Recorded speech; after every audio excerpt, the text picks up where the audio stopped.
High স্কুলে ভর্তি হয়েছে, প্রথমে সেই মেয়েটা ভালো ছিল, আস্তে আস্তে ওয়েস্টার্ন কালচারের যেই বিষাক্ত সবল তাকে পেয়ে বসছে।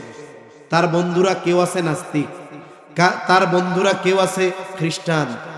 এভাবে একটা সময় আস্তে আস্তে তাদের সাথে মিশে গেছে।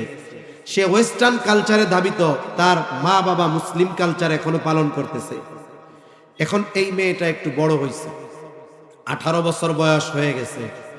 এবার বন্ধুরা বলছে, এবার তুমি ফ্রিডম লাইফ যাপন করো, তুমি এবার স্বাধীন, তোমারে তোমার মা বাবা বাধা দেওয়ার কোনো ক্ষমতা নাই, তুমি তাদের থেকে পৃথক হয়ে যাও।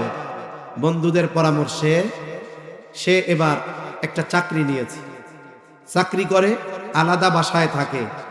মেয়ে গায়ের মধ্যে ট্যাটু ম্যাটু সব একে। ও কি মুসলমান, খ্রিস্টান না নাস্তিক বোঝা যায় না। মা বাবা অজরে কান্নাকাটি করতে করতে শেষ।